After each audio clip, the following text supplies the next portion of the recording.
Sí, en ANDA lo damos todo. De 20 a 21. La música me llueve. Conducción, Carlos Dopico. Producción, Julia Peraza. La música me llueve.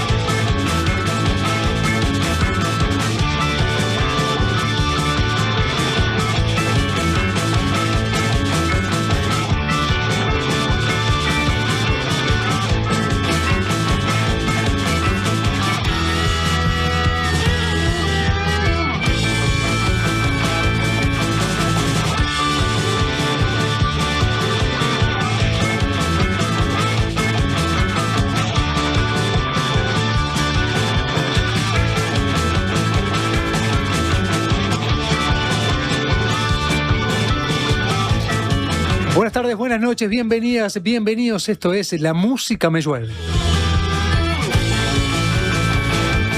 Bienvenido Alejandro Correa en esta consola detrás del sonido. Bienvenido también Joaquín González detrás de las perillas y potes que tienen que ver con la transmisión del canal de YouTube de La Diario. Ustedes saben que nos pueden estar viendo si ingresan por esa vía y si no nos van a estar sintonizando por la 97.9 si andan en Montevideo y zonas aledañas, o también en la 102.5 por Maldonado y la 90.9 por Colonia. Buenas noches, buenas tardes, bienvenidas, bienvenidos también Francisco Muso por allí en la asistencia general y por supuesto también Julia Peraza, quien conmigo hoy vamos a estar repasando rápidamente un montón de propuestas culturales que tienen que ver para hoy, mañana y pasado, ¿no? Las próximas horas, para que tengan opciones de elegir hacia dónde quieran rumbear, por lo menos la salida musical de este fin de semana. Así que si están prontos, están prontas. Julia, ¿usted está pronta? Estoy pronta. Le damos, es un repaso muy rápido, muy ágil de lo que tiene que ver con distintas propuestas musicales para las próximas horas, que arranca de esta manera.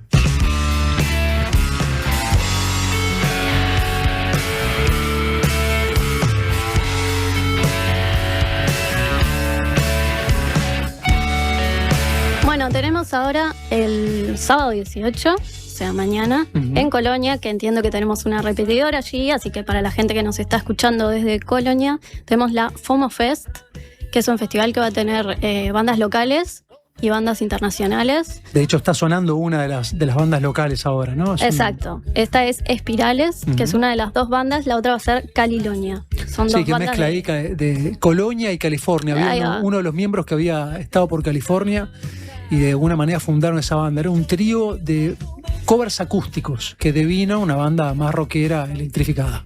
Así que bueno, recomendamos porque bueno, son bandas también locales, que está bueno también que apoyen un poco la producción de Colonia, digamos. Por supuesto. Así que por ese lado están esas bandas de Colonia y a la vez tenemos a Taylor's Problems, que están en un gran momento, me parece. Celebraron hace poco sus 20 años, así que, bueno, eso también es un llamador. Y después tenemos a Estelares también desde Argentina, así que, bueno. Hermosa banda argentina. Y vamos a tener también a Facundo Balta. Así que esa sería cómo se completa esta grilla. Es en la Plaza de Toros, desde las 19 horas. Así que, bueno, está hecha la invitación. Atentos en Colonia, entonces. Vamos arriba.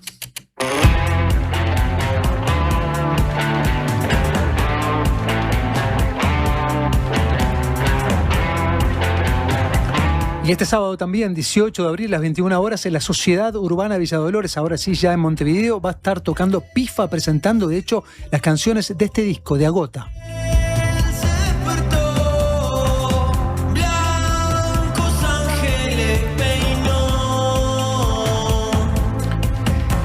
Un solista que suena como banda, ese es un poco el concepto que él está trabajando y desarrollando, y con el que va desde el indie rock al pop alternativo y también pasando por la electrónica. Agota es su primer trabajo discográfico, o el segundo, si tomamos como debut en realidad aquel primer EP llamado Café Recalentado. El show lo va a estar abriendo Ivana y Los Imaginarios, y quedan todavía entradas a la venta en Red Tickets, localidades generales a 400 pesos.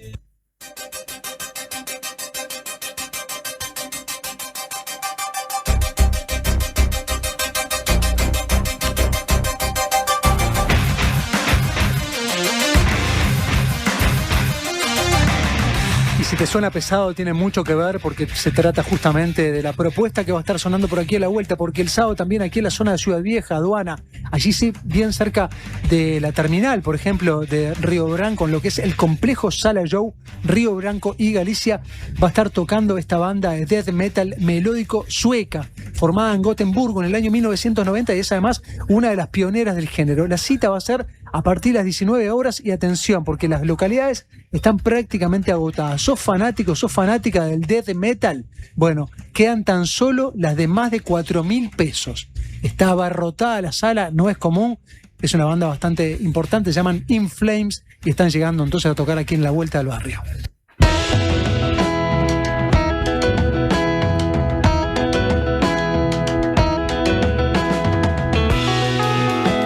Estamos escuchando ahora a Lactolate Core, que fue un gran descubrimiento que tuve.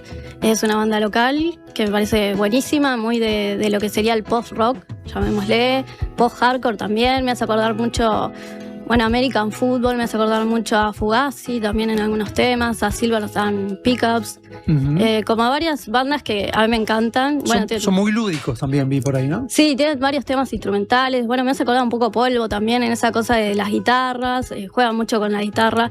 Me pareció una banda buenísima, su disco que es homónimo, Lactolate Core, me pareció excelente, que lo sacaron hace poquito y lo van a presentar mañana en Blues Bar a las 21 horas y van a estar acompañados de New Wave, que es otra banda que también recomiendo, que me parece que está buena, es súper joven, son todos jóvenes y están haciendo una música buenísima, vinculada también con el grunge, digamos. Así que bueno, también los invito a escucharlos porque bueno, está buenísimo, las entradas están a 250 pesos.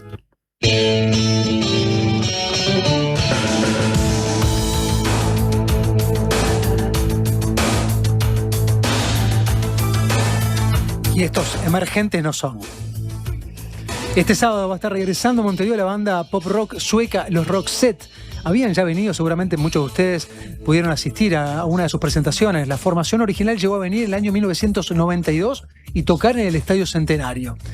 20 años más tarde volvieron en el 2011, lo hicieron en el Velódromo Municipal, pero esta vez vuelven ya con una nueva cantante porque, recuerden, Marie Fredriksson falleció en el año 2019 y bueno, y hace algunos años su fundador, Pierre Jessel, reunió al resto de la banda, los clásicos que conformaban Roxette, para incorporar una nueva cantante. En este caso es Lina Philipson, quien se está sumando a acompañarlo entonces en el canto. Van a estar tocando en el Antel Arenas mañana a las 21 horas, con localidades todavía aún disponibles entre 1.400 pesos y 4.500 pesos. Entonces, vestite bien y sacá facha con ese The Look de Roxette.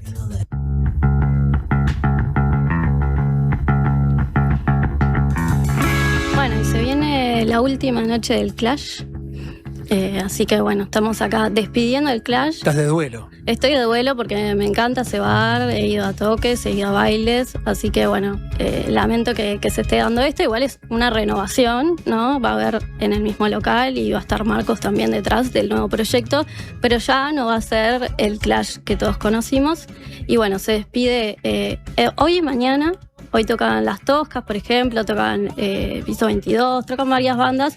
Ya está agotado, hace como toda poquito se despedida, agotó. sí. Y mañana ya se agotó también. Ahí va.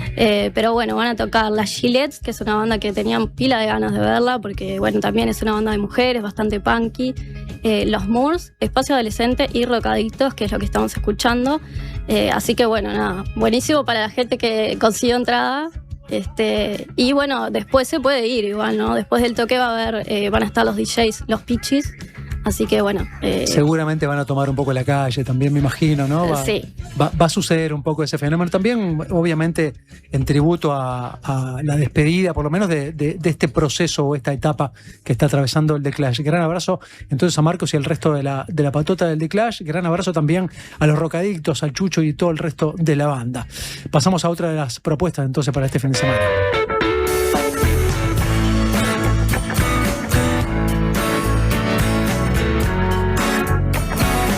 Sonido más clásico. El músico, compositor argentino Iván Noble, hasta el 2001, ustedes saben, fue el cantante de Los Caballeros de la Quema. Va a estar regresando este sábado a Montevideo para presentar Canciones Traspapeladas, un show de canciones que por misteriosos motivos, confiesa él mismo, había dejado de cantar desde hace ya largo tiempo. La cita va a ser en la Sala Citarrosa, un lugar donde él ya ha venido a tocar, incluso con una propuesta de guitarra y piano, una cosa muy íntima.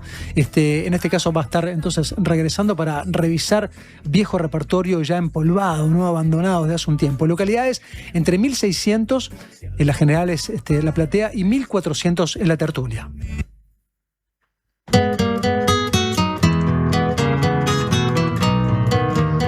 Cerramos con la última propuesta para este fin de semana. Ya en este caso es una propuesta de domingo. Domingo 19 a las 20 horas va a estar presentándose este proyecto que se llama Analía Pérez, quien rinde este homenaje, este tributo a don Alfredo con el espectáculo Analía canta a Citarrosa o Analía canta a Citarrosa.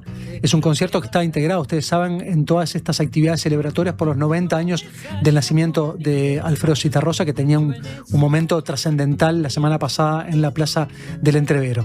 En esta instancia va a estar acompañada junto con las guitarras de Leonardo Delgado, de Enzo Fernández, de Diego Oyarzábal, y también obviamente van a contar con la participación del célebre Julio Covelli como invitado.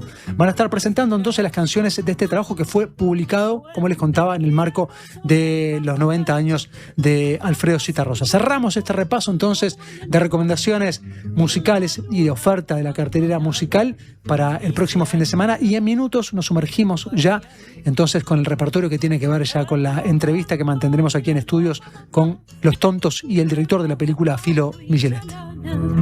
Las bajantes lo encontraban. Todo empezó con una idea que Cecilia y Juan pensaron para su barrio. La presentaron al presupuesto participativo, la gente la votó y hoy la comunidad entera la disfruta. Ahora te toca a vos. Presenta tu propuesta hasta el 18 de mayo en montevideo.gov.uy o en los centros comunales. Con una idea podés cambiar tu barrio y la vida de mucha gente. Presupuesto Participativo 2026. Intendencia de Montevideo. ¿Vas a pintar? Confía en Ciacolor. La marca de pinturas que más crece en Brasil y en Uruguay tiene el producto indicado para vos. La calidad que necesites al precio justo. Si vas a pintar, confía en Ciacolor.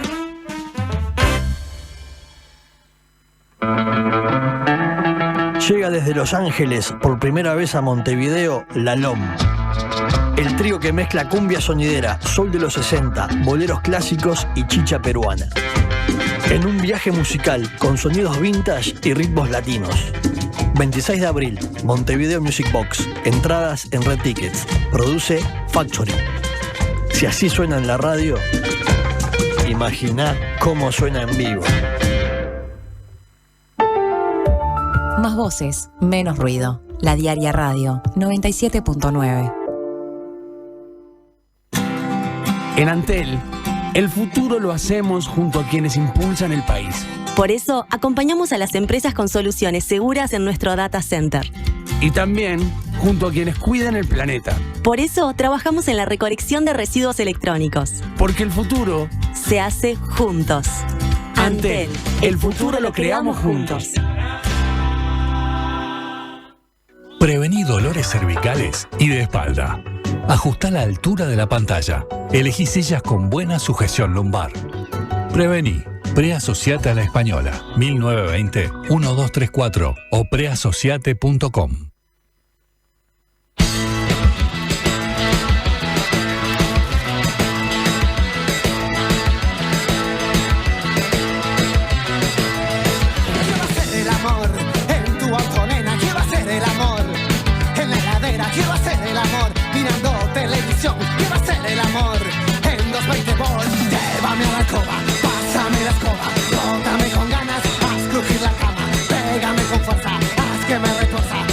En la década del 80, Los Tontos fue la primera banda de la escena rockera post-dictadura en alcanzar el disco de oro y platino a nivel nacional.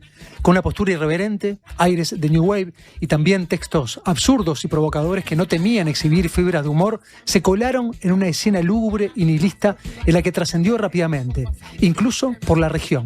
Fue la última en entrar a la mítica ensalada Graffiti, aquella publicada por Orfeo en el año 1985, y con la que se disparó la atención de cada una de aquellas propuestas musicales.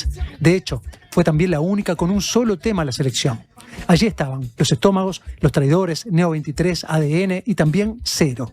Pero los primeros en alcanzar la popularidad fueron ellos, Los Tontos.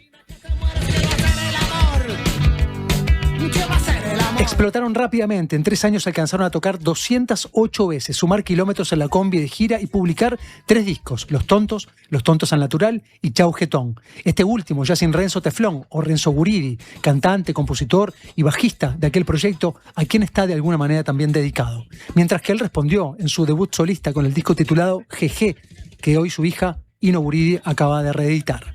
Pero viajemos al pasado. El embrión de aquella banda fue el proyecto Los Cortapalos, con el que a fines de la dictadura Leonardo Baroncini intentaba convencer a Alberto Mandrake Wolf de conformar un trío musical. De aquel intercambio artístico nacería el tema que los consagraría y al que, a dieta de puré, de hueso y seso, les permitiría crecer y desarrollarse en la escena musical, el himno de los conductores imprudentes.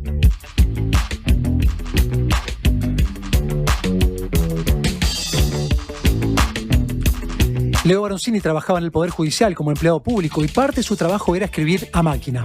En horas administrativas, tras las teclas, compuso silenciosamente varios temas. El primero de estos, al que le tuvo confianza, inspirado en cierta forma en She Love You de los Beatles, se lo presentó a Alberto Mandrake Wolf y comenzaron a darle forma. Salió Tabela de la formación primaria y enseguida ingresó Fernando Rodríguez, Calvin, en la guitarra. El éxito de aquella canción fue el pasaporte directo a la grabación de su álbum debut. Alfonso Carbone eligió el disco homónimo de Los Tontos como el primero a editarse de todas las bandas de aquel compilado de culto. Los Estómagos ya contaban con Tango que me hiciste mal, pero Los Traidores todavía ni siquiera aún habían debutado.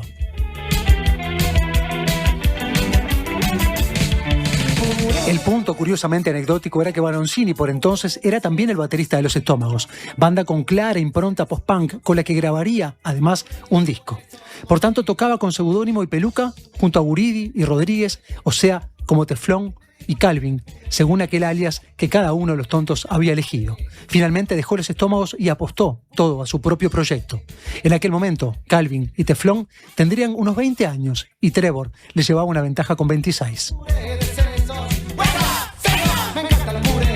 El disco debut de 11 canciones se grabó y mezcló en apenas 30 horas, cuando tan solo el puré, el himno de los conductores imprudentes, le habían dedicado algo más de 10. Fue una locura, se grabó en IFO, en 8 canales, analógicos, prevaleciendo siempre, claro, la toma caliente.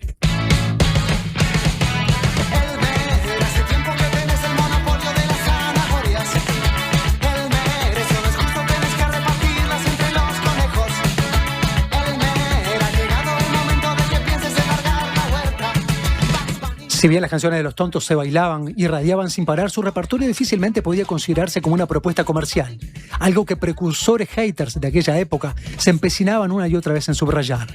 No hay ninguna composición que cumpliera con la mínima formalidad del éxito enlatado, pero así y todo insistían.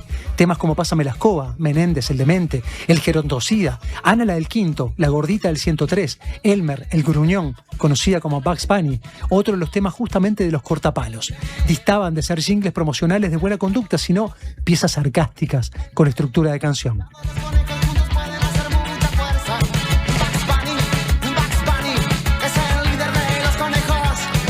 El segundo disco lo grabaron en Moebio, en Buenos Aires, con Laura Pouso y Jorge Sadi en la producción, y fue un éxito inmediato. Incluso antes de estar en la calle, ya era disco de oro.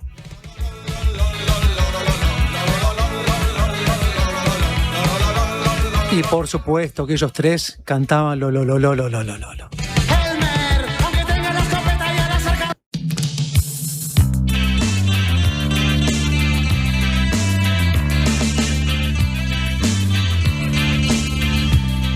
Sin embargo, el resultado técnico dejó insatisfechos a los integrantes de la banda, que catalizó además rispideces internas que ya arrastraban por derechos autorales.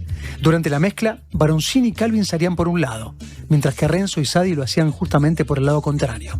En una audición en televisión, en vez de luchar contra el playback, se atrevieron a jugar con la condición de no estar realmente tocando en vivo y bailaron por todo el set con sus instrumentos, logrando llamar poderosamente la atención de la gerencia de programación. Cuando subieron, atemorizados, a ver qué les iban a ofrecer, les dijeron que les ofrecían llevar adelante un programa musical en el que entrevistarían a varias bandas, colegas, que llevaban incluso a tocar en vivo. Solamente los coherentes, los totales pacifistas, los tranquilos y aburridos, los que saben demasiado, los que pueden con el mucho.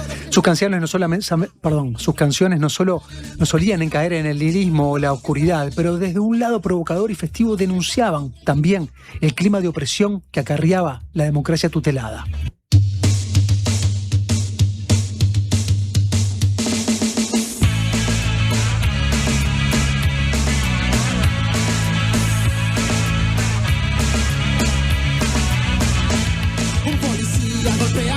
Luego que estallara Los Tontos al Natural, por febrero del año 1988 fueron convocados a ser parte de la grilla del Montevideo Rock 2, cuyo escenario esta vez se montaría en el Estadio Francini. Había variada presencia extranjera: Fito Páez, Charly García, Paralamas, Hit, Los Pericos, Los Cadillacs, más otras bandas locales. Los Tontos apenas llegaron a tocar 4 canciones, ya que luego de esquivar varios proyectiles, un pedazo de baldosa, literalmente un pedazo de baldosa, le sugirió abandonar. Ese fue un golpe durísimo a la banda y también a su continuidad.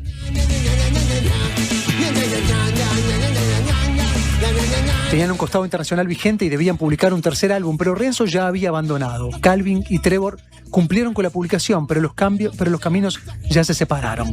Renzo siguió trabajando en solitario y descontinuadamente, y el resto emigró. Teflón murió en el año 2018 y no quedó ni un pelo de tonto.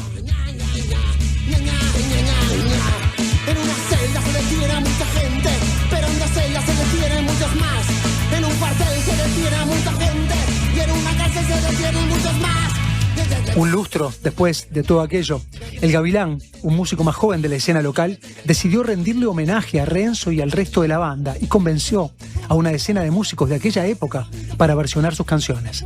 El show se registró y para presentar su edición, Gavilán volvió a reunir a los miembros sobrevivientes de Los Tontos para aquel Tontos 2.0 en noviembre del 2024. En medio de ese recorrido, la escritora y socióloga Rosana Malaneschi publicó un libro sobre el debut para Estuario. Todo ese proceso del tributo, Ignacio Jaunsolo y Juan Mesa comenzaron a filmar una película documental, y en este año, en que se conmemoran 4 décadas de su debut discográfico, fue finalmente comenzada a exhibir. Se preestrenó el pasado miércoles en la sala Citarrosa. Los Tontos y su director estuvieron allí, y Los Tontos luego también acompañaron esa recorrida en lo que fue su estreno ya en salas públicas, en la Sala B. Los Tontos están hoy, entonces, en La Música Me Llueve.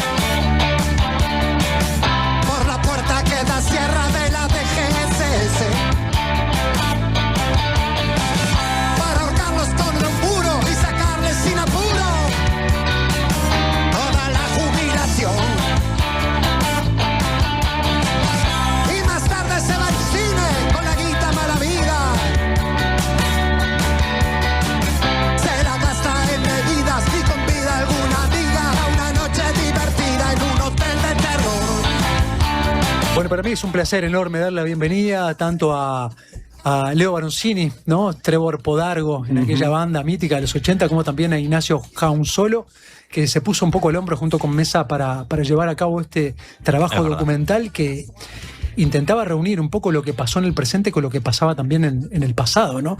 Y un poco también de eso es que se va a estar tratando esta charla. Quiero preguntarle primero a cada uno de ustedes qué significaba o qué significa Renzo Teflón. Bueno, para mí Renzo era como un hermano, pero una persona que tuvo una importancia primordial en mi vida personal y artística, ¿no? Una de las personalidades más adictivas que yo he conocido en mi vida. Renzo era un tipo muy culto, interesado en todo y por todo, con el que solíamos hablar horas y horas, nos amanecíamos en su habitación charlando, ¿no?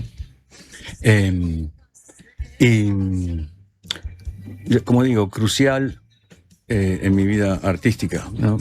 No había encontrado yo hasta el momento a alguien que tuviera las mismas inclinaciones que yo, el mismo amor por el dadaísmo, el antiarte, y todo eso era como haber sacado la lotería, ¿no? Cuando lo conocí.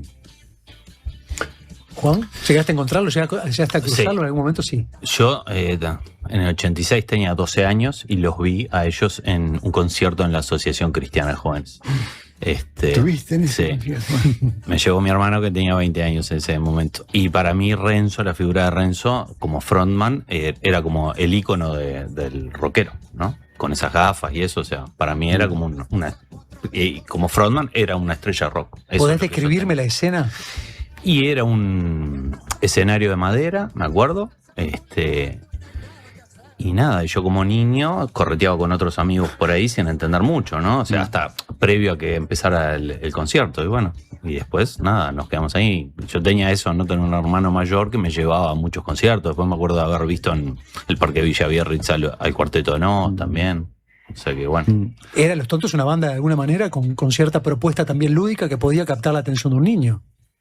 Aparentemente sí.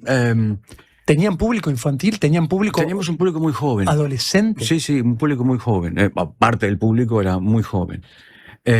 Supongo que por nuestra temática jovial, aunque nuestra temática era jovial en apariencia, ¿no? Sí, más bien el envase, ¿no? Claro, nosotros no expresábamos a través del panfleto, sino con la ironía, el sarcasmo, el mensaje velado, siempre que había que descubrir rápidamente, porque era obvio, pero que no era directo y panfletero, ¿no? Nosotros en vez de decir, ¡oh, qué mal que está todo, qué espantoso!, decíamos, ¡qué lindo está todo!, ¿no? ¡Qué bárbaro! Era más bien así, ¿no? Y además aquello de... nos gustaba mucho el autoinsultarnos, y por eso el nombre de Los Tontos, ¿no? Me parecía que era muy irónico. Comenté hace poco que la primera vez que alguien escribió Los Tontos, ni un pelo de tontos, ¿no? Dijimos, nos entendieron, porque esa era la idea, éramos tres payasos inteligentes. Y sí, y teníamos parte del público que era muy joven. Algunas de las canciones eran muy oscuras, pero siempre con ese sarcasmo y ese costado humorístico, ¿no? No, y además la puesta escénica capaz que iba justamente por ese lado lúdico y la canción no tanto, ¿no? Sí, en escena también Renzo era un frontman increíble, era un tipo con una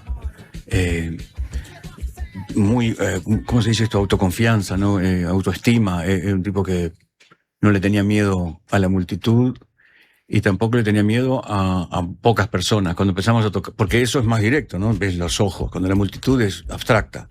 El primer concierto en Graffiti, el bar, el famoso bar que le dio nombre al disco luego, la primera vez que tocamos allí había 12 personas y 8 eran amigos. Wow. Está grabado eso, tiene calma. Eso pasa mucho, ¿no? Cuando uno romantiza los conciertos de los 80 y las bandas que estaban ahí, dice, sí, todo bien, pero no iba nadie. Claro, y la segunda vez que tocamos ahí, que ya era después de que la canción andaba por todos lados, había tanta gente que no podíamos bajar del escenario. Es más, parte del público estaba arriba del escenario. Hay una foto de Renzo de ese día que está cantando y en el costado, porque el Graffiti era una casa que la habían arreglado, claro, ¿no? Claro. Está en el documental. Esa foto está en el documental, sí. Y era muy loco. Tuvimos que bajar por una ventana que estaba atrás del escenario porque imposible salir de ahí. Y la cuestión era que nos divertíamos mucho y teníamos mucho contacto con el público, ¿no? Era muy... ¿cómo se dice esto? No me sale la palabra, pero bueno... nos llevábamos muy bien, era como hacer un concierto con un montón de amigos abajo del escenario, ¿no? Hermoso. Tenemos a otra persona más en línea, obviamente tiene que ver con el señor Fernando Rodríguez, con Calvin, que está también participado a este encuentro. Así que buenas tardes, buenas noches, Calvin, ¿cómo andamos? Miralo ahí. Está. Buenas noches, ¿cómo están? ¿Me escuchan? Sí, claro, fuerte y claro. ¿Qué te preparaste? ¿Qué te serviste para este encuentro? No, nada. Te tienen a pico seco. Ni café. Yo no lo oigo. No, bueno. A mí me dijeron que en este boliche había algo para tomar, pero no, viste, fue toda una mentira. Ahí va. ¿Cómo estás, Carlos? ¿Todo bien? Bien, hermosamente Nacho, bien. Leo. Súper bien acompañado, imagínate. Sé que anduviste por aquí en Montevideo, que estuviste en el preestreno de esta película, pero que ya después te volviste a laburar. Alguien tiene que sostener la olla de todos nosotros, así que está bien totalmente. que hayas retornado. Estuve el miércoles, el jueves ya me tuve que volver, tenía algunos compromisos acá y eran medios ineludibles, o sea que me volví, pero bueno, valió. Esos viajes relámpagos, siempre son interesantes porque, bueno, nada, la intensidad de todo eso valió la pena. Divino. Lástima a la gente esta, pero bueno, ¿qué vamos a hacer? Calvin, estás participado acá en la charla, vos intervenís cuando quieras, o sea, sos parte de la mesa. Sos el integrante virtual, acá sos como el holograma, ¿viste? Si lo hizo Cerati, perfectamente lo podés hacer vos. Buenísimo, me encanta la tecnología. Lo hizo Cerati, lo hizo Michael Jackson, lo hicieron todo. Vamos a usarlo en el futuro con los hologramas. Perfecto. Me quedó una pregunta que quería hacerte, Trevor, o Fernando. Leo. Vos tuviste también durante mucho tiempo como un perfil, no sé si de frontman, pero vos interactuabas un montón, te divertías un montón. Casi que la batería era de alguna manera como una barrera, como un impedimento que te hacía llegar más adelante. ¿Te hubiera gustado ser frontman de un proyecto discográfico o musical? No. Lo que me gustaba era intervenir de vez en cuando. Eso es mucho más fácil que ser un frontman, ¿no? Porque el frontman tiene que estar allí todo el concierto, ¿viste? Tiene que estar. Y yo podía entrar y salir cuando quería, y me gustaba hacer chistes, decir cosas ridículas. Y eso era un poco aparentemente nuevo para la época, ¿no? Y desconcertaba un poco al público, que le encantaban en algunos conciertos que estaban tres para que yo saliera a decir alguna pavada, ¿no? Después con el tiempo dejé de decir tantas cosas porque no tenía tantos chistes para hacer, porque tocábamos tanto que no iba a ser los mismos chistes, ¿no? Entonces, pero nos divertíamos mucho, como te dije. Y lo otro que quería preguntarte, vos fuiste parte también de la formación de Los Estómagos. Sí. No tocaban con tanta asiduidad, pero también tenían algunos toques programados. ¿Llegaron a coincidir en algún momento? ¿Tuviste que ponerte peluca y ser Trevor en un momento, sacarte la película y ser la peluca y ser Leo Baroncini con Los Estómagos? Sí, en 2 o 3 conciertos que compartimos escenario, así era el sistema. Los Estómagos también tocaban mucho. Nosotros tocábamos más porque el impacto que habíamos creado, digo yo, pero hubo un momento en el que si yo tenía algo programado con Los Estómagos no podía tocar con Los Tontos si no era el mismo escenario, entonces por eso me fui de Los Estómagos, ¿no? Preservando tu proyecto fundacional. Claro, porque yo en Los Estómagos no escribía letras ni componía las canciones, solo hacía mis partes de batería. Entonces no era justo para ninguna de las dos bandas, y particularmente Los Estómagos querían no tener su baterista, no querían compartirlo. En el principio estaba todo bien porque Los Tontos no eran conocidos, nada. Nadie se esperaba que pasara eso con Los Tontos, ni siquiera nosotros. ¿Y lo tenías reprimido ahí? Algo de eso también está en el documental, ¿no? Yo siempre he sido muy caótico, ¿no? Y entonces me gusta el ridículo, como te digo, soy fanático del Dada. Entonces, en alguna ocasión, no tanto sobre el escenario, pero en algún video, en algún playback que hemos hecho, yo hacía alguna que otra pavada y aunque a veces los contagiaba un poco yo Los Estómagos, eso no era la propuesta estética de ellos. Entonces, es cierto que en un momento alguien me dijo, che, aflajá un poco, ¿no? Pero no me acuerdo quién era. Y tenían razón. Pero claro, yo me podía expresar, primero que muchas de las letras eran mías, y me podía expresar mejor en Los Tontos. Esa era mi banda, ¿no? Yo no era parte de otra banda, eso era mi banda, ¿no? La banda de nosotros tres. Y quiero aclarar una cosa, Santiago Tabela en realidad nunca fue parte de Los Tontos. Tuvo la transición. No, él nos sacó de un apuro, porque Renzo teníamos 2 temas musicalizados y 3 o 4 letras más que estaban a medio camino, y éramos Renzo y yo. Entonces un día voy a lo de Renzo, todos los días nos juntábamos, y me dice, nos anoté para un festival, el ciclo de los Bueyes Perdidos en la Asociación Cristiana de Jóvenes, porque fue la primera cosa que hicimos en un escenario con Renzo. O sea, vos viste el debut, ese mismo. Sí, ahora buenísimo. Éramos Renzo y yo, entonces yo dije, qué bien. Y pensaba, bueno, tenemos que conseguir, ¿cuándo es esto? Porque tenemos que conseguir otro músico y tenemos que terminar de musicalizar esta. Era un martes y me dijo, es este sábado. Entonces digo, pero ¿estás loco? ¿Cómo? Y dice, no pasa nada. Renzo era así, ¿no? Para adelante, era como un tren bala. Y yo tocaba con el cuarteto también, o había tocado y era amigo de todos ellos, entonces dije, bueno, le digo a Santiago que nos saque del apuro. Y Santiago, pues sí, cómo no, se aprendió los temas en un ratito y tocamos. Pero no es que él formó durante un tiempo parte de Los Tontos, él nos sacó de ese apuro. Los Tontos éramos ¿Tocó Renzo y yo. exclusivamente entonces en ese concierto? Solo en ese concierto para sacarnos de ese apuro. Esa era, Entonces te pregunto, ¿Tabela fue más Los Tontos que vos, cuarteto? No lo sé, porque hay una conjunción estilística. Porque vos transicionaste también, un periodo muy cortito ahí. Sí, yo grabé un medio disco con el cuarteto y toqué, y además era muy amigo de ellos, particularmente de Ricky. Fuiste mucho más cuarteto que el Tonto. Sí, porque además él no grabó con nosotros, yo grabé con el cuarteto. Perfecto. ¿No? Claro. Eso deja soldado. Sí, él nos sacó de ese apuro allí. Entonces Los Tontos fueron reformados cuando Calvin entró, ¿no? Eso fue la banda que grabó, la banda famosa, etcétera, ¿no? ¿Y Calvin qué dijo? Viajo a Buenos Aires. ¿Calvin qué dijo cuando llega Renzo Teflón y Trevor Podargo, que no sé si se hacía llamar todavía Trevor, qué dijo cuando te convocan a vos? No, yo... Leo, primero acércate el micrófono. Ah, bueno, lo tengo muy fuerte. Yo creo que tenés alto el auricular y lejos del micrófono. A ver, claro, a ver. Digo todo de nuevo. Ahora Empiezan mis cuestiones. Pará, déjame. ¿Este es? Escuchame, yo fui a poner orden. Hola, probando intestines. Ahí va. Ahí está. Ahora sí. ¿Me oís pelado? Bueno, ¿Me oís la audiencia? Yo fui a poner orden ahí. Ahí va. ¿Qué pasó cuando te encontraste entonces que te hicieron la propuesta? Yo recuerdo, mira, yo a Leo lo conocí porque él es amigo de mi mujer, o sea, y de la familia de Silvana. Entonces yo lo conocí en la casa de mi novia, en esa época. Y yo venía a tocar con una banda que tenía, que realmente me arrancaba. Y yo a Leo lo miraba mucho, porque Leo estaba tocando con el cuarteto, en la casa de gente como Enano Sadi, Wilson Negreira, Ricky Musso. Y un día, cuando aparece Leo, compartimos mucho musicalmente, me cuenta el proyecto y me dice, y vos tenés que tocar conmigo. Y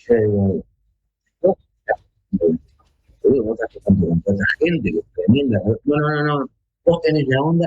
Yo no lo podía creer, porque primero lo admiraba todo lo que él hacía, y cuando me propone eso me quedé medio así y dije, ok, vamos. Y cuando me cuenta la idea y la historia y cómo era la temática de Los Tontos, a mí me voló la cabeza. Y al mismo tiempo te daba vértigo. Te daba un vértigo tremendo, porque era una cosa en los 80, no sé qué año sería, 83, un poquito 84, yo no recuerdo. Era salir a tocar con la propuesta que tenía Los Tontos.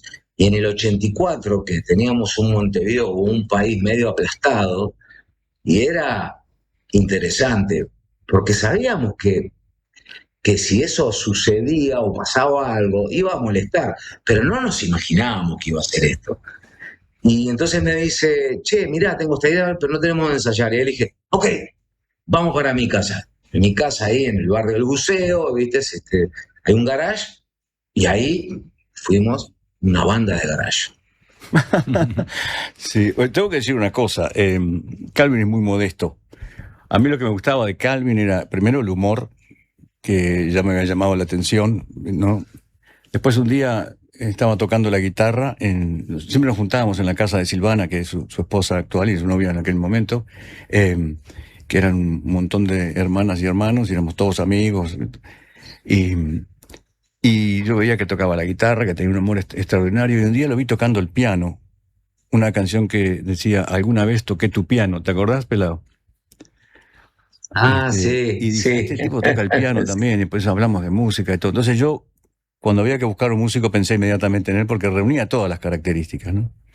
El humor era un vaso comunicante. Sí, era importantísimo, porque nosotros queríamos comunicar a través del humor, fuera el humor negro, el humor agrio, el humor, cualquier tipo de humor, y una predisposición al sarcasmo era muy importante. Y eso era parte de tu plan iniciático, o sea, no es algo que se fue dando en el trayecto. Vos ya querías eso. Yo lo tenía en la cabeza todo, ya había imaginado el nombre, todo, y era un poco una continuación de lo que quería hacer con los cortapalos, ¿no? Por eso los integrantes de los cortapalos se iban a llamar Hugo, Paco y Luis, ¿no? Uh-huh. Y para mí todo eso era muy, muy importante. Para Renzo también. Y Calvin tenía todas las características necesarias, ¿no? Tocaba bien la viola, tocaba el piano, tenía un humor espectacular. Y entonces fue así, otra vez, como sacar la lotería, ¿no? Quiero volver a oír un poco la película, que es de alguna manera nos está convocando el día de hoy, sí. ¿no? A Filo Michelet, que narra la historia de los tontos, no cronológicamente como yo hice al principio, ¿no? Justamente es una película no cronológica, y de ser cronológica quizás sería inversamente cronológica, ¿no? Sí. Iría desde el hoy hacia el pasado. Entonces lo que quiero preguntarte, Ignacio Jaunsolo, es ¿qué fue lo determinante para decidir qué contar y cómo contarlo? Había como dos caminos, ¿no? O que se fueron dando de forma natural. Uno fue la historia del Gavilán, ¿no? Que es este músico uruguayo, fan de Los Tontos, amigo hoy de Los Tontos y nuestro, que en el 2022 plantea hacer un homenaje reuniendo a músicas y a músicos para homenajearlos a ellos, porque él era fan. Y después, ya en el 2024, ese homenaje se transforma en un disco y el sello les dice, ok, hagamos de vuelta un homenaje. Y a Gavilán le parecía que no. Y siempre había algo como eso de que ellos no habían podido tener esa despedida de Montevideo o ese concierto final. Y entonces se pone al hombro a hacer esa quijotada que es reunir a Calvin y a Trevor, a Leo y a Fernando, y traerlo a Calvin desde Argentina y a Leo desde Estados Unidos. Y él empieza a filmar desde el 2022. En el 2024, Juan Mesa, mi codirector, vuelve de México y él se suma ahí. Y en el 2025 me dice, mirá, tengo este work in progress. Yo lo veo, me parece muy interesante la estética que ya planteaban ellos. Y bueno, y ahí le dije, bueno, de común acuerdo, fue como siempre con una sintonía genial con Juan, dijimos, este arco narrativo de Gavilán nos sirve para contar la historia de Los Tontos, que quieras o no en un punto era inconclusa para cierto público de la edad de ellos, ¿no? De qué pasó, de por qué un grupo en la cresta de la ola se separa. Entonces nos parecía que la historia tenía todo, tenía todos esos plots que hacía que fuera interesante. Y está planteada en tres actos muy particulares y, como decís vos, no se cuenta cronológicamente, y eso me parece que es un hallazgo que hicimos. Otro hallazgo importante también es recuperar un montón de archivo, ¿no? Que estaba desperdigado, quizá dado por perdido. Hay muy buena calidad fotográfica, ¿no? Es verdad que aquella escena era visitada repetidamente por grandes fotógrafos, ¿no? Que han dejado un montón de material valorosísimo, que de alguna manera también nos permite ver y poner en perspectiva, ¿no? Lo que significaba la concurrencia, la puesta en escena y la cantidad, ¿no? de proyectos que nutrían la escena musical de ese momento, ¿no? ¿Cómo fue el acceso a ese material, a ese archivo, a esas fotografías? Y fue una búsqueda muy, muy intensa, porque al principio no encontrábamos nada. Entonces vos tenías todos estos testimonios o todo lo que tenía el Gavilán grabado, pero tenías que poder vestirlo de alguna manera, con como fotos, claro, ¿no? Porque si no, de eso, cabezas parlantes. Y bueno, buscábamos material, la gente nos decía, mira, tengo este Betacam, que es un tipo de formato, tengo esto, entonces íbamos a tratar de digitalizarlos, tenían hongos, no los podíamos meter en las máquinas, no sé qué, hasta que las cosas están más cerca de lo que uno cree. La tía de Leo, que va a cumplir este año 100, sí. Tenía guardado un VHS, porque ella parece que grababa cada vez que ellos aparecían en la tele. Entonces lo primero era que ese VHS no estuviera en malas condiciones. Cuando nos dicen se puede digitalizar, ahí era poner play y ver qué íbamos a encontrar.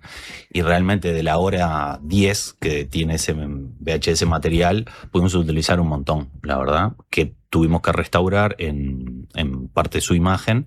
Y el sonido optamos por dejarlo un poquito low-fi porque nos parecía que estaba bueno ese contraste entre las grabaciones originales que están en la película y el low-fi, porque casi siempre ellos tocaban en vivo, o sea, la Cueva del Rock era siempre en vivo. Sí.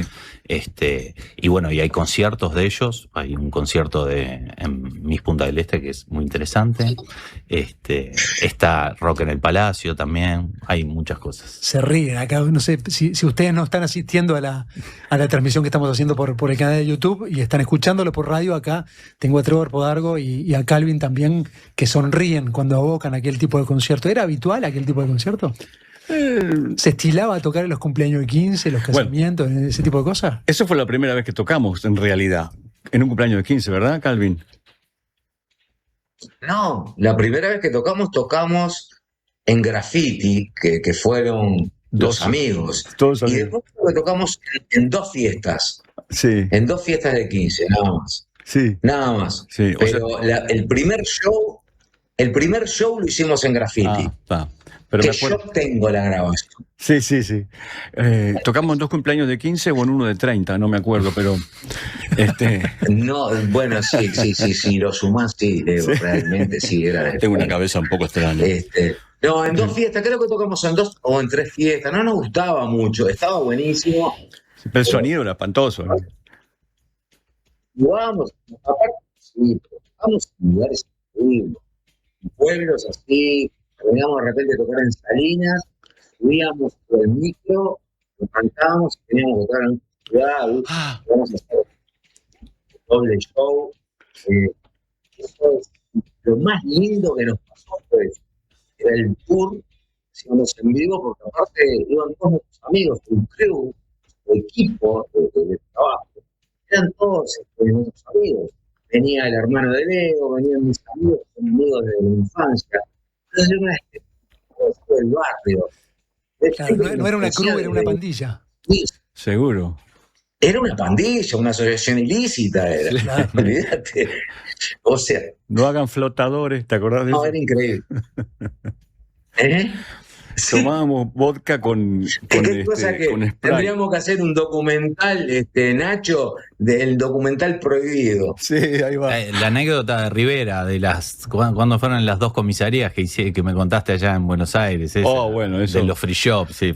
Porque ahí donde está Calvin, ahí es donde grabamos. No, pero lo de Rivera me metieron preso por la culpa de Leo.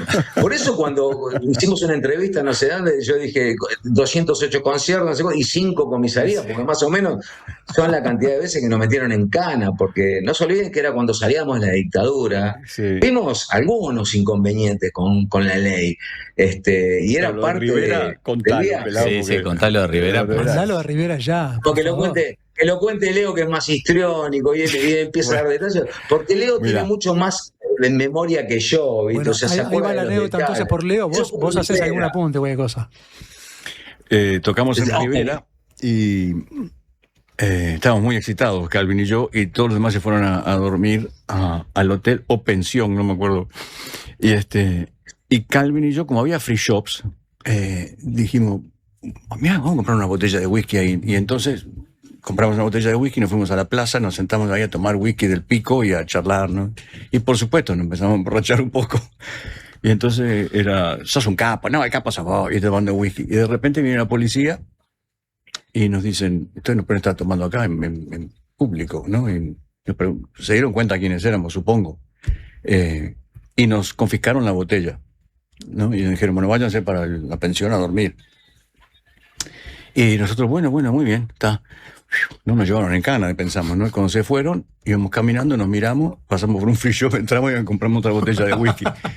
Y entonces dimos la vuelta y nos sentamos en un murito a la vuelta de la esquina. Y entonces estábamos tomando todavía whisky ahí y viene la policía de nuevo. Y bajan los mismos tipos y dicen, no le dijimos que no podían tomar whisky. Nos confiscan la botella y ya nos llevaron a la comisaría. No. Ya estaba amaneciendo, ¿no? Entonces... y estaba lloviendo un poquito, hace una pequeña llovizna. Entonces nos meten en la patrullera, nos llevan a la comisaría y entraba en un corredor medio largo así, tenía un mostrador al final y había un policía escribiendo a máquina. Y entonces muy orondo llegamos ahí, Calvin le pone el codo arriba del mostrador y dice, poneme una grapa, ¿viste? Al policía. Bueno, entonces nos pusieron un patio y había unos charcos ahí en el patio, ¿no? Y nosotros nos agarramos, ¿viste esa danza que te agarras del brazo y vas girando? Sí, ¿no? claro. Y empezamos a cantar un policía, golpear, ña. Bueno, aquellos, de repente miramos, estaban todo el destacamento así, no sé, 5 o 6 policías así mirando por la puerta. Estos tipos tan locos, ¿no? ¿En el medio de la comisaría? Sí, ahí en el patio, Sí. había un árbol y un charquito, un patio de baldosas, ¿no? Y entonces, al cabo de un rato, vienen y dicen, váyanse de acá. Nos echaron de la comisaría. Nos echaron de la comisaría. Sí. Fue así. Digo, no los quiero ver, váyanse de acá, váyanse a dormir. Hicimos tanto quilombo. ¿Te acordás que le digo, escuchame, entre picana y picana dame un trago? Le decía el tipo. Sí. No, estábamos borrachos, hay que entender eso, ¿no? Tampoco. Totalmente. No. Y llegamos a la esquina y miramos para atrás y todavía estaban mirando de la puerta y Carmen les grita, ahora nos vamos a comprar otra pelota, porque le decíamos la pelota y salimos corriendo y no pasó más nada. Increíble. Vamos a hacer una pausa y te voy a dejar planteada una próxima anécdota que tampoco es parte de la película, lo cual me parece interesante, además no estar spoileando este trabajo documental, pero hablar de ello de alguna manera también. Tiene que ver con policía, como banda sonora, no es acá en Montevideo, es en otro lugar, en plena dictadura. Hacemos la pausa y volvemos a esa anécdota. Sí. Tenemos una buena noticia. Si tu cédula termina en 4, podés afiliarte a Médica Uruguaya a través de FONASA. Elegir Médica Uruguaya es optar por un sistema de salud que evoluciona con tecnología y un equipo médico de primer nivel comprometido con la salud de los uruguayos. La salud que avanza es uruguaya. Médica Uruguaya. Por más información, comunícate al 2487-4950. ¿Sabías que en Uruguay hay más de 500 especies de aves? Podés encontrarlas todas en la Guía de Aves del Uruguay de Gabriel Rocha, un libro que incluye fotografías y códigos QR con videos y cantos de cada especie para conocerlas en profundidad. Pedí Aves del Uruguay en todas las librerías. Ediciones de la Banda Oriental, Territorio de Libros. Hola, ¿estás pensando en el mundo? Estás bien. Estás en la Diaria Radio 97.9.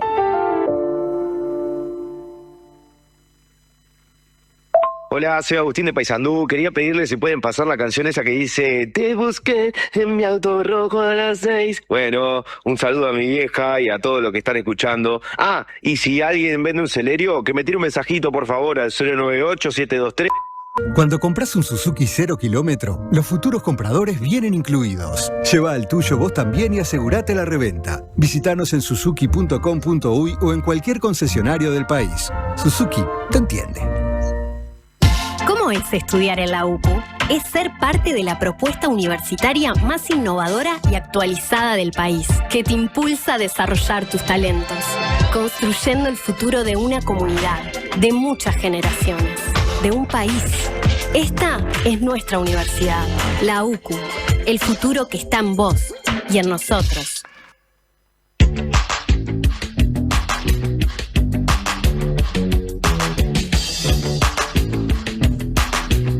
Nos quedan tan pocos minutos que me da una pena bárbara tener que despedirles, pero quiero retomar eso que dejé planteado, ¿no? Es una anécdota que tiene como banda de fondo, como telón de fondo musical, justamente la canción Policías, Sí. que era esa que cantaban en medio de la comisaría con Calvin, pero en este caso estaban llegando a Chile en un contexto bastante complejo, ¿no? Recuerden que la dictadura de Chile comienza en septiembre del 73 y se extiende dura y cruelmente hasta marzo de los 90. Acá ya habíamos entrado en esa democracia tutelada, pero allá todavía estaban en dictadura. ¿Qué Sí. pasa cuando llegan los tontos? Bueno, Miguel Olivencia, que era nuestro manager, nos había dado un montón de reglas, digamos, ¿no? Que tenían total sentido. No decían, no hagan esto, no hagan aquello otro, porque no sabíamos lo que podía pasar allí. Entonces, una de las cosas que nos dijo fue, no toquen policías. Esa canción no la toquen. Y muy bien, nosotros empezamos el concierto, lo compartíamos el escenario con valija diplomática, no precisamente el escenario, pero el concierto, ¿no? Ellos tocaron, después tocamos nosotros. El teatro estaba lleno y nosotros haciendo nuestras canciones, el humo, todo esto. Y cuando llegamos, más o menos siempre hacíamos a veces había algunos cambios, pero en general hacíamos la lista en el mismo orden. Cuando llegamos a donde estaba policías, nos miramos, ¿no? Siempre con esa picardía e inconsciencia. Y fue así una cosa telepática, ¿no? Vamos a tocar este tema igual. Y empezamos a tocar policías. Un policía, golpea a mucha gente, ¿no? Y al principio hubo un silencio del público, así, unos ojos como huevos fritos, ¿viste? Y después empezaban a saltar y a gritar como locos. Nosotros tocamos policía sintiéndonos, qué capo que somos, tocamos policías acá en Chile con una dictadura militar. Y terminamos el concierto, nos fuimos al camerino y estaban los chicos de Valija Diplomática, y nosotros tomando pisco y qué bárbaro que salió, qué lindo, que no sé cuánto, a las risas. Y de repente entran dos policías enormes, ¿viste? O al menos así lo vimos nosotros, no sé. Los tontos. Gendarmes, sí. Gendarmería. Sí. Los tontos. Y los chicos de Valija Diplomática se pusieron contra la pared así como si fueran calcamonías, ¿no? Y nosotros, yo creí que se me abrían los esfínteres, te voy a decir la verdad. Es una cosa, socorro. Y entonces somos nosotros, no sé cuánto. Y los tipos se acercan y dicen, ¿no me firmás acá para mi hija? No, muy sí. loco. Y nosotros te firmo todo, un cheque, lo que vos quieras, loco, tomá. Y le firmamos, muchas gracias, y se fueron. Pero te digo, ¿viste cuando sentís? ¿Te acordás, Leo? ¿Te acordás que le dijimos, no, sírvale un pisquito, por favor? ¿Viste? Sí, nosotros... ¿no?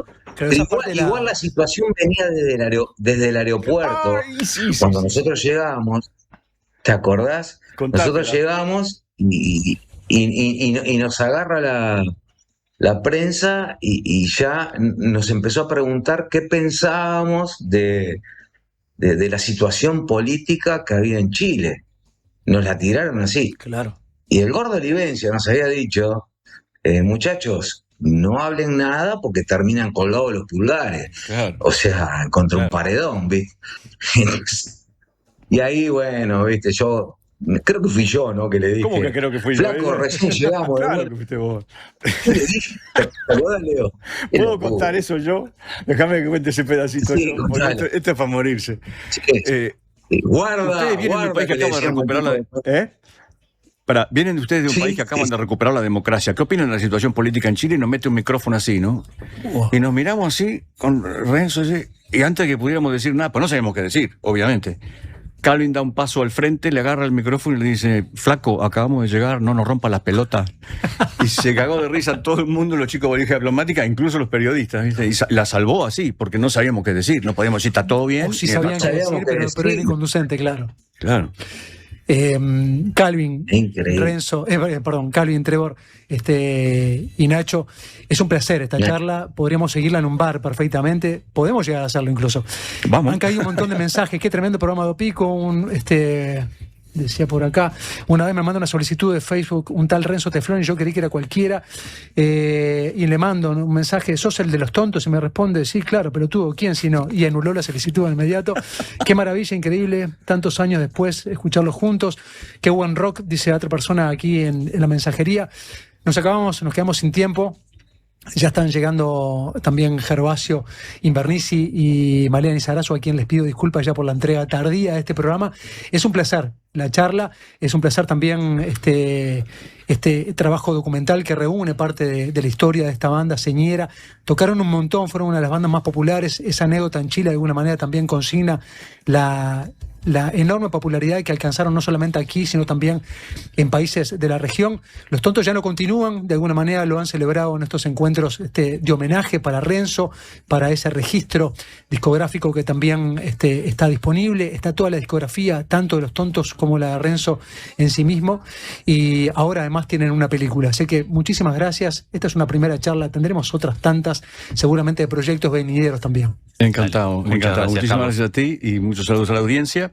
Y espero que vayan a verla y les guste. Sí. Entonces, la película está en Sala B. Mañana en Sala B, el domingo estrenamos en el cine de Colonia Shopping y después comienza su gira en 33, Jung, Paysandú, Salto, Carmelo, Minas, Trinidad y San José. Eso es hasta ahora confirmado. Y esa recorrida tiene que ver además con el alcance de gira nacional que habitualmente hacía Los Tontos, como pocas de las bandas que lo hizo en aquellos 80, ¿no? Sí, es un trabajo hermosísimo que nos emocionó muchísimo y que es muy emotivo y lo recomiendo, no porque estemos nosotros allí, pero de verdad es un documental con un hilo conductor muy interesante y un poco atípico genial trabajo de estos muchachos que estamos enormemente agradecidos. Gracias por haber sido parte entonces de La Música Me Llueve. Salud, Renzo Teflón, salud también Gavilán por juntar a toda esta gentuza en torno a la música. Vamos arriba, nos vemos mañana. No, nos vemos el lunes, hoy es viernes. Que pase muy bien, ya casi es mañana. He sufrido trances, radiestésicos, he tenido experiencias telequinéticas, he sufrido traumas parapsicológicos.